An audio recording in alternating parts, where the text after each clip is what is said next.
O Museu Brasileiro do Rádio e da Televisão traz mais um depoimento e dessa vez vamos falar com um veterano da TV brasileira que tem uma história muito bonita para contar. Ele tem uma vida também na imprensa muito grande, grandes conquistas. O nosso entrevistado de hoje é Roberto Mui Laerte. Muito obrigado por aceitar Olha, participar. prazer é todo meu. Roberto, vamos lá. Para as pessoas te conhecerem, a ideia deste vídeo é também para que as novas gerações conheçam aqueles que há muitos anos vêm trabalhando em prol da imprensa, enfim, da TV, do rádio. Vamos lá, o Roberto Mui Laerte é o nome de batismo? Não, você tem, é o nome artístico? E onde Não, você Roberto nasceu? Milaerte é o nome de batismo. A rigor, eu deveria ter o nome igual aos meus irmãos, que era o Brandão. Eu sou Brandão de mãe, né? Mas por qualquer razão a minha mãe resolveu que eu ia ter só dois nomes. Então, quando você chega nos Estados Unidos, os caras falam: qual é o middle name? Middle name é o nome da mãe. E eu não tenho. Mas eu acho que acabou, como Milaerte é um nome difícil, acabou sendo, enfim, uma marca registrada. Né? Registrado. E onde você nasceu, Roberto? Por acaso nasci em Santos, mas só Ok. fiquei lá 3 meses e depois vim para São Paulo. Que o meu pai era da Sorocabana. Desde que se formou engenheiro até diretor, ele foi da Sorocabana. E uma época ele ficou 7 anos em Santos, né, que tem aquela. Não tem mais, né? Mas tinha uma Sim, estrada tinha de ferro. o trem que levava. E aí nasci no fim. Quando eu tinha 3 meses, eu vim para São Paulo. Então o pessoal de Santos pergunta às vezes: como era a tua turma lá? Fala, a minha turma era do berçário. Né? Legal. E como é que lá, pequeno, você gostou da ideia de um dia ser jornalista? Olha, jornalista mesmo foi com 15 anos. Curiosamente, meu pai me perguntou: o que você quer ser? Falei: jornalista, com 15 anos. E aí meu pai arrumou para eu ir dar um pulo lá no Diário de São Paulo, que era o João de Escantimburgo. Lembra as figuras? Também, Uma essa das é figuras precursoras da veterano lá televisão. atrás, né? Precursor da televisão também. É. E eu tive lá e tal, e achei esquisito aquilo, porque era um pessoal mais velho que trabalhava altas horas da noite. Enfim, não, assim, olhando, não pareciam muito bem de vida, não, sabe? Sabe aqueles caras que estão com cigarros caindo, assim? Enfim, eu que era um menininho certinho, aluno do Colégio São Luís, eu falei: nossa, esquisito isso aqui. E é curioso, porque se você der um pulo lá na frente, que eu já tinha me formado, vou falar em quê, aí você vê que a Editora Abril foi a empresa que realmente transformou a imprensa em empresa séria, empresa consequente. Dizem que o Assis Chateaubriand falava, não sei se é verdade, falava para os jornalistas: você tem a tua carteira de jornalista, não tem? Então para que discutir salário? Quer dizer, não sei se é apócrifo ou se é verdadeiro, mas se for verdadeiro é uma coisa um pouco trágica, né? Bom, mas enfim, onde é que eu estava? Aí você não se formou em jornalismo. Eu me formei em engenharia, você acredita? Ah, qualquer teste de vocação não seria para isso. Mas era medicina, engenharia ou Nós advocacia. estamos falando em 1900 e essa época que você se formou. Foi, quer dizer, eu comecei e eu me formei em 1959, menos 5 anos. Porque na verdade não existia nenhum curso de jornalismo nessa época, né? Existia? Jornalismo, não, Não, né? não existia. Então eu teria que ir para o exterior, que não estava ainda na minha cabeça. Mas a engenharia foi curioso também, porque dessas três eu achei melhor ser advogado. Mas eu tinha um professor chamado Wagner Vanek, que ele era um cara que me dava aula de matemática com grande entusiasmo. Ele era daqueles engenheirões mesmo. Então ele me convenceu, ele falou, um cara que sabe tanta matemática não pode desperdiçar e ser advogado. E aí me levou para Para engenharia. engenharia. E aí eu fiz no Mackenzie engenharia civil, mas não tinha vocação nenhuma. E curiosamente, você vê, eu tinha vontade de escrever, mandei uma carta para o Mino Carta com uma crônica minha. Mino Carta era o famoso da Veja, né? Sim. E ele me respondeu. Por muito tempo eu tinha essa carta. Depois eu perdi. Mas ele respondeu, continue assim e tal. Me deu um estímulo. Incentivou. Depois, anos depois, eu fui colega na Veja. Eu, publisher, e ele, editor. Você vê como é que são as coisas, né? Que bom. Você tem uma carreira brilhante na imprensa escrita, em termos de revistas e tal. Então você tem aí Veja, Exame e tal. Rapidamente eu queria que você dissesse assim, como é que você chegou nesse mercado e o que que você considera como a contribuição mais importante que você deu para o mercado editorial? Bom, o fato é o seguinte: quando eu entrei na editora Abril, foi outra das coincidências, porque eu me formado em engenharia, comecei a trabalhar com transporte industrial. Sabe essas, como é que chama? Carretas? Correia Ah, para minério de ferro. E eu fiquei 2 anos em São Paulo, chamava Máquinas Piratininga, meu primeiro emprego. E aí eles perguntam, o cara do Rio, lá, não sei se saiu, eles perguntaram se eu queria ir para o Rio. Eu falei, "Ó, tudo bem, você é o gerente geral lá." E no Rio é que tinha o transporte de minério, no caso do Caju. Eu fiquei no Rio 2 anos, casei no Rio, é curioso, com uma vida. Casei com uma carioca, que é minha mulher até hoje, a Celina. E depois eles me mandaram de volta para São Paulo para ser diretor, não sei o quê, promovido. E eu achei chatíssimo, estava acostumado com o Rio, que é uma. Imagine, você tomar banho de mar todo dia. Eu ia para o Cais do Caju de manhã, voltava para tomar banho de mar e almoçar. E de tarde eu ficava no escritório lá na cidade. Tinha vida melhor, mas eu fui burro.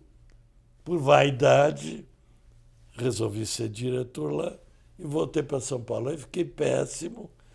E agora veja como é que é, né? Sempre eu tive aquele negócio da imprensa.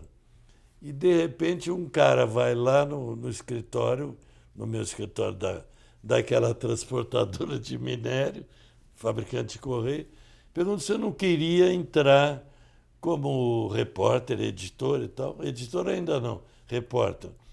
Na primeira revista técnica que a editora Abril estava lançando, que era o Transporte Moderno. Falei, ué, quer dizer que trabalhar na editora Abril, eu achei uma coisa meio assim, milagrosa, né? Que no fundo é o que eu queria. sim. Aí eu era já gerente, não sei o quê, mas eu topei. Quando eu topei, o cara falou, mas assim direto? Eu falei, é direto. E troquei. Saí da empresa de engenharia e fui para a editora Abril como repórter, tirava fotografia e escrevia as matérias. Rapaz, e lá eu fiquei na comunicação até hoje. Né? Tem Não é horas que é bom incrível isso? arriscar, não é? Hein? Tem horas que é bom arriscar, né? Não pensar muito e vamos em Mas eu não frente. pensei porque eu queria desde os 15 anos. Né? Claro, lógico. Aí eu tinha uma vantagem sobre os coleguinhas, porque eu tinha a base da engenharia, era fácil para fazer as pautas e tudo isso. E foi indo. Aí ele tinha transporte moderno, máquinas e metais, química e derivados. Esse era o meu jornalismo. Né? Depois eu conto uma história também engraçada de um cara que era de revista feminina. É muito antigo esse caso. Ele chamava Alessandro Porro. Era um italiano. Os Civita gostavam muito de italiano, né? E ele estava nas revistas femininas. E eu sei que virou e mexeu. Eu continuava no transporte moderno. E aí tinha a possibilidade de ter um diretor das três. O Domingos Azugaray, que você sabe quem é, Sim. ele indicou o Alessandro Porro. E ele ficou lá, sei lá, alguns meses, gostou de mim e tal, porque eu trabalhava direitinho no transporte moderno. E aí um dia ele chegou pro Domingos Azugaray, falou, era melhor você botar o Roberto Milaete, porque ele é engenheiro e tal, porque eu não posso ser diretor de uma revista de química que fala assim, ABS é um copolímero com 2 monômeros. Essa história é real. Aí ele falou, eu não posso ficar dirigindo uma revista dessa. Aí ele, o Domingo me botou lá por causa disso. Eu fui promovido porque o chefe anterior não aguentava a definição de ABS.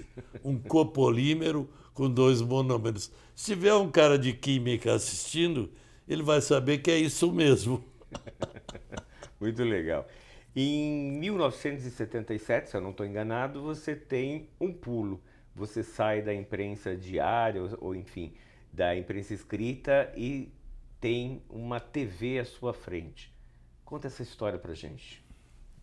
Bom, a TV Cultura também é outra. Eu, sei lá, se eu fosse místico, eu ia acreditar que a minha vida tinha tido alguém bonzinho me encaminhado, né?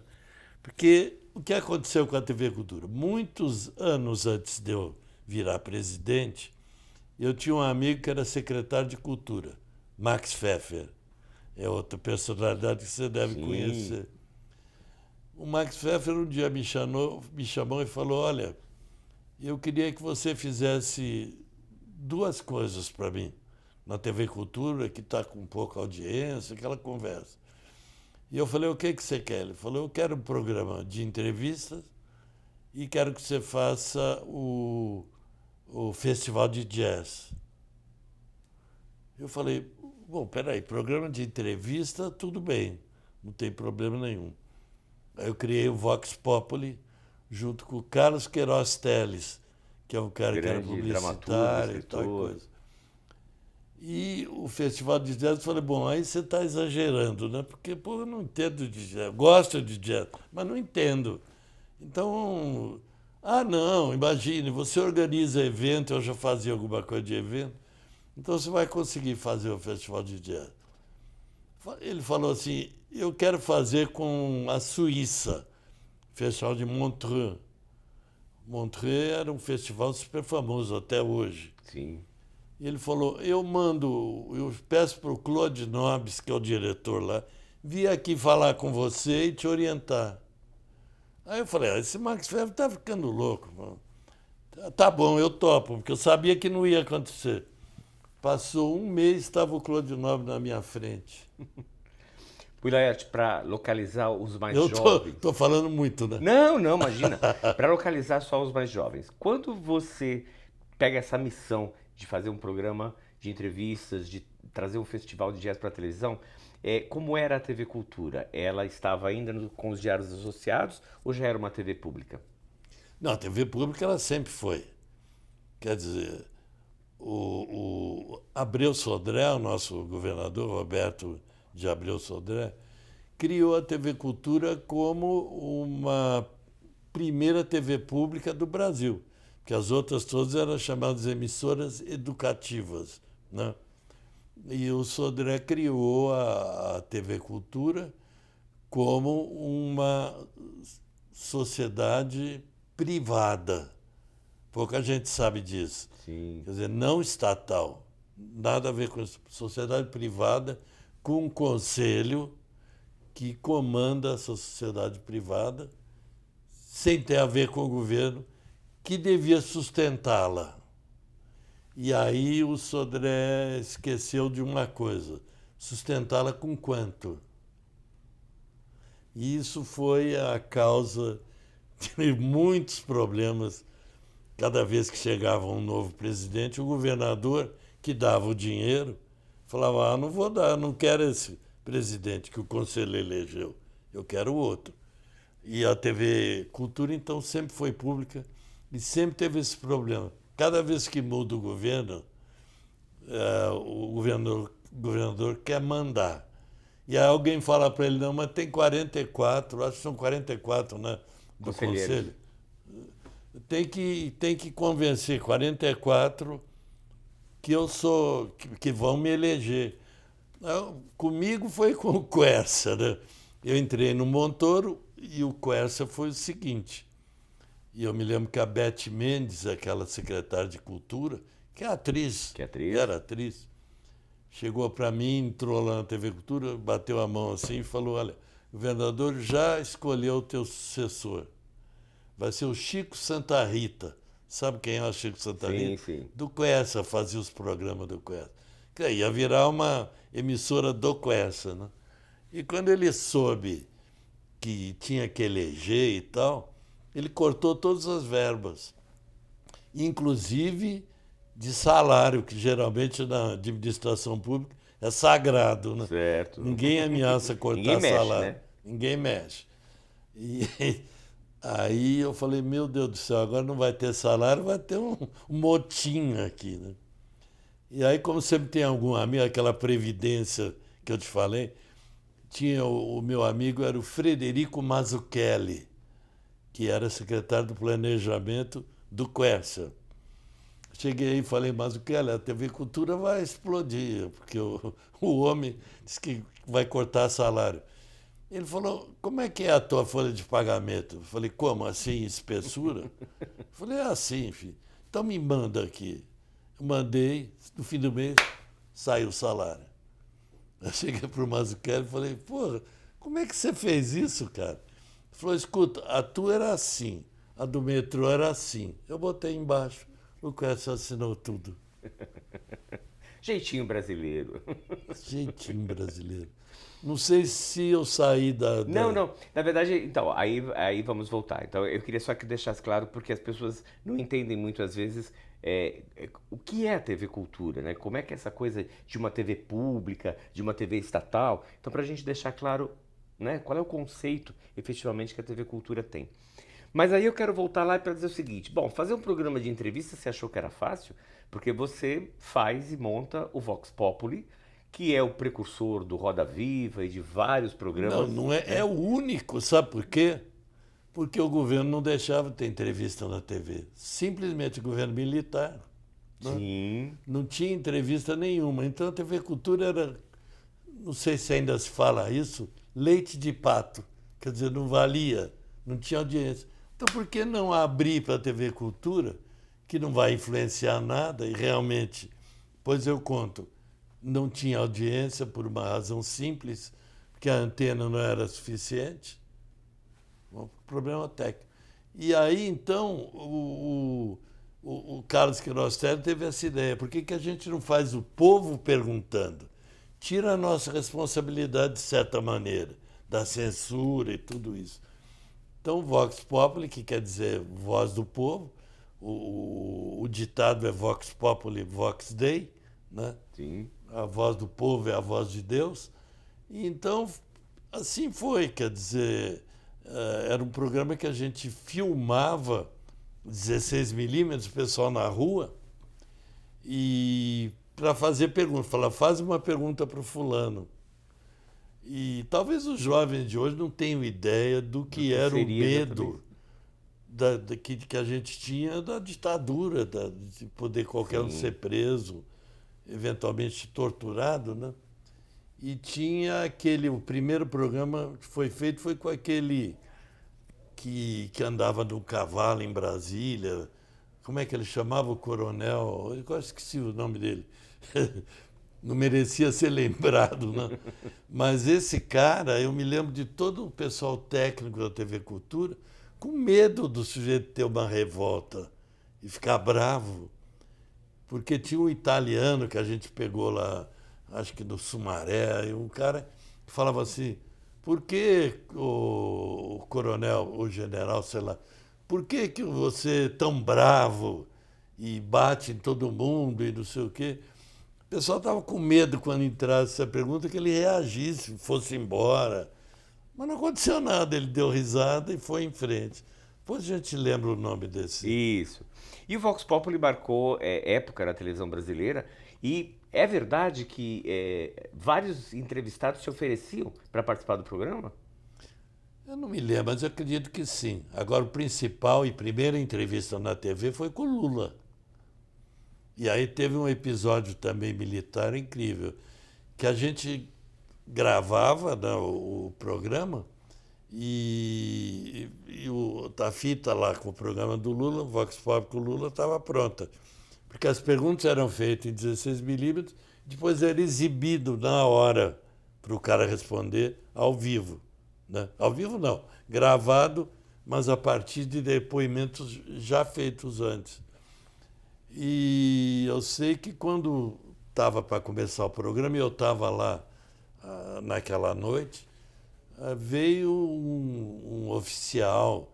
Depois me disseram que era do corpo de paraquedistas, porque paraquedista encaixa na meia a calça, um negócio assim.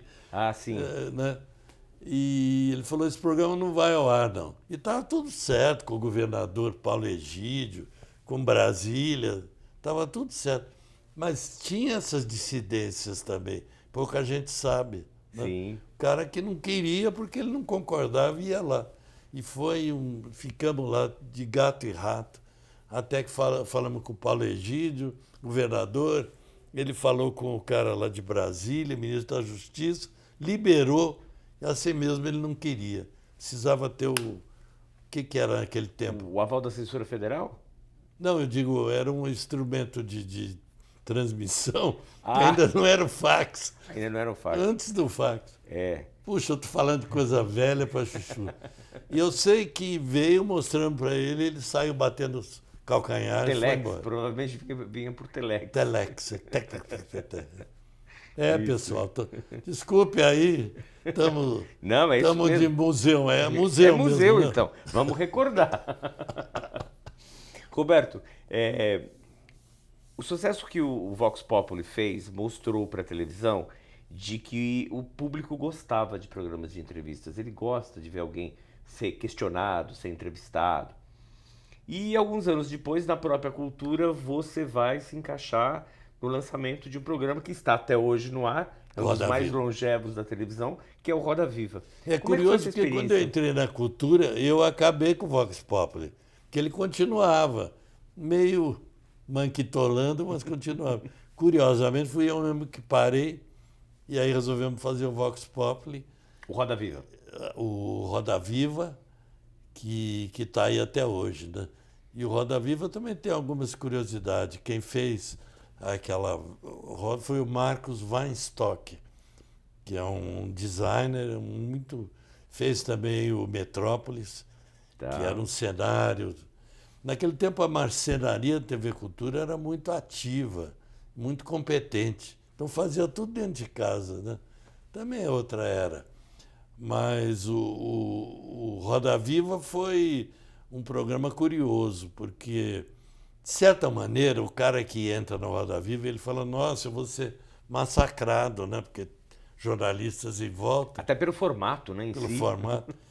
Mas depois de algum tempo eu percebi, eu levava todo mundo até o palco, né? E eu percebi que os jornalistas se anulam. É muito mais difícil uma entrevista tete a tete do que o Roda Viva, porque o jornalista quer aparecer, quer fazer a pergunta e tenta mudar o assunto. E às vezes está naquele limite que você sabe que a próxima pergunta tem que ser aquela e não é. Não sei se você já reparou isso. Não que eu não ache o Roda Viva um programa importante, claro, é importantíssimo. E tem um estoque de programa lá absurdo, né? Sim, sim. Eu me lembro que quando começou o negócio de campanha política, tinha esses debates amarrados, presos. Não dá para você tirar tudo da pessoa. Não, o debate é muito regulado. Então eu comecei a fazer entrevista com cada candidato, mesmo tempo, e a maioria dos jornalistas os mesmos, para ser equitativo. E aquilo deu um resultado fantástico. Você acha que essa é uma fórmula que seria interessante? Porque o público está um pouco cansado de debate, né? A gente está aqui no momento agora de eleição para prefeito da cidade e tal, e estão programados assim 20 debates na televisão. Cansa o público, né? É, claro. Esse formato que vocês usaram não é um formato mais apropriado? Ah, eu acredito que sim. Que dava para o sujeito falar tudo equanimemente, todo mundo com o mesmo tempo, né? E saíram brigas curiosas lá. Uma vez chamaram o Brizola, não sei do que, ele quis brigar. O Quércia também levantou, queria bater num cara. E por aí vai, né? É mais autêntico. Você ficou 9 anos na direção da TV Cultura, certo? O que você acha que você deixou como maior legado nesses 9 anos de administração? Bom, aí é um pouco. Acho que aí eu tenho que me basear um pouco no que os outros falam, né? Porque senão fica muito cabotino. Eu digo, eu fiz Mas isso, o fiz aquilo. entrevistado é o Roberto Muilaert, ué. Bom, o fato, o fato é o seguinte: a TV Cultura não era uma televisão. Aquilo era um aglomerado de núcleos brigando um com os outros, tirando vantagem, não tinha uma união. E tinha um conselho que não é para fazer programação. O Conselho de TV Cultura é para dizer isso sim, isso não. Um exemplo do bom uso do conselho foi quando eu criei um programa chamado Nossa Língua Portuguesa, que também foi o Professor primeiro desses Pasquale, aí, né? do professor Pasquale. E eu quis chamar de Língua Brasileira. Aí o conselho me deu uma bronca, falou, eu disse, de jeito nenhum, não existe língua brasileira. Com toda a razão. Para isso serve o conselho. Mas eles não têm noção exata do que é a programação adequada. Mas quando eu cheguei na TV Cultura, quem mandava nos programas era o conselho. E como tinha tanto cara que sugeria, eu quero que fale sobre analfabetismo, o outro falava, eu quero sobre fazendas no Brasil, e o outro falava música caipira. Então era assim, era uma coisa completamente disforme. Ninguém tinha muita ideia disso. Porque a TV Cultura começou muito bem com o primeiro presidente do Sodré, que foi aquele cara de Campinas. Agora esqueci o nome dele. Eu não estava preparado para falar tanta coisa. Mas era muito bem organizada a TV, os programas eram legais e tal. Quando eu cheguei lá, já tinha desvirtuado um monte de coisa, inclusive isso. Tinha tanta sugestão de programa dos conselheiros, que tinha os programas quinzenais, semanais e quinzenais também. Isso é uma coisa absurda. O conselho não tem que sugerir programa. Ele tem que se ver isso é adequado ou não é adequado. Não. Então, tinha coisas muito incríveis lá. Por exemplo, tinha uma porta no fundo e uma porta na frente. Alguns saíam pelo fundo, alguns saíam pela frente. Tinha um almoxarifado, e você não vai acreditar, aberto, sem almoxarife. O cara ia lá, tirava um fio, tirava cabo, tirava não Qualquer sei o quê. equipamento que ele precisasse, Não tinha nenhum nenhum controle. controle. Tinha lâmpada. Antigamente a iluminação, oh meu Deus, tô antigo, né? A iluminação eram as cruzetas. Lembra que era a luz, Sim. uma cruz de luzes que os caras usavam. Felizmente melhoramos, né? Mas não tinha, então toda a cruzeta saía da TV Cultura com as lâmpadas, voltava a 100. Trocava todas as lâmpadas todas as vezes. Não tinha controle algum. E também os carros podiam parar dentro e não deixavam abrir a mala quando saía. Por quê? O sindicato não vai deixar. Tudo isso eu acabei, você acredita? Falei, que é isso, pô? Todo mundo tem que abrir a mala, inclusive o presidente, né? E assim foi indo. Quer dizer, comecei realmente do zero. A pintura da TV Cultura, que tinha aquelas cores elegantes que tem hoje de novo, Sim. tinha assim tudo virando laranja. O nome não era TV Cultura mais. Sabia disso? Não. Era RTC, Rádio e TV Cultura. Então a TV Cultura chamava RTC quando eu entrei. E por quê? Imitando os portugueses que tem a IRTP. Agora eu falei, não é possível. Era uma cor bonita, feita por um designer do Rio, que fez a Petrobras, o mesmo que fez a TV Cultura. Verde é um verde especial. E tinha virado laranja e não chamava cultura. Por que não chamava cultura? Perguntei quando eu cheguei lá. Sim. Ah, é porque aí o pessoal não vai querer assistir porque é muito sofisticado. Então, RTC, o que vocês acham de ligar a RTC hoje, né? É uma coisa que eu mesmo me pergunto se eu estou falando, se eu não estou inventando história, tão absurdo que parece. Né? De todos os programas que vocês lançaram nessa sua época lá na TV Cultura, qual deles, particularmente para o Roberto Muilaert, foi mais importante? Se você tivesse que citar o seu preferido. O mais importante eu acho difícil de dizer, mas o Rá-Tim-Bum, que foi o primeiro programa da nova Programação série infantil. O Rá-Tim-Bum foi um programa extremamente inteligente, feito pelo Fernando Meirelles, né? Sim. Foi lá da O2. Grande cineasta. Grande cineasta, grande pessoa. Então, esse programa mexeu muito comigo, porque não era à toa, era um programa da pré-escola, que tinha muito pouco em São Paulo. Não tinha pré-escola oficial no sistema educativo. Então, todo o currículo da pré-escola foi trocado em miúdo e, portanto, todos aqueles quadros, aquelas brincadeiras, aquele professor Tibúrcio, não sei o quê, tudo era currículo da pré-escola. Então, esse programa me deixou muito contente. E ele faz parte da história da programação infantil brasileira. Quer parar um pouquinho? Tomar uma Não, água? Nós já vamos terminar. Já está terminando? Mas nem comecei. Tem tantas histórias para contar ainda, não é? Falei para ele que eu não ia ter história para contar, não foi? Mas, Roberto, eu queria que você dissesse assim, bom... Mas peraí, só um minutinho, porque eu ia terminar falando do que mesmo que eu estava? Você estava falando do Rá-Tim-Bum, quando foi um programa que Rá-Tim-Bum mexe com você mexeu e tal, muito né? comigo. Bom, mas aí eu descobri uma coisa, um pouquinho importante, que ninguém recebia a TV Cultura. Não, a transmissão era no Morro do Jaraguá. Já tinha tantos anos de TV Cultura, o Morro do Jaraguá muito longe. Sim. Então a TV Cultura aumentava o sinal e dava fantasma. Hoje em dia ninguém sabe o que é, mas era uma imagem ruim. Então eu falei, se nós não trocarmos essa antena, é tudo conversa mole.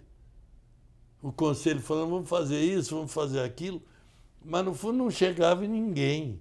Só as pessoas mais ricas que tinham a chamada antena externa que pegavam a TV Cultura. Então aí eu fui convencer o Quercia, que já tinha ficado meu amiguinho, a botar o dinheiro lá, que era 7 milhões de dólares, para tocar os transmissores da rádio também e fazer a antena.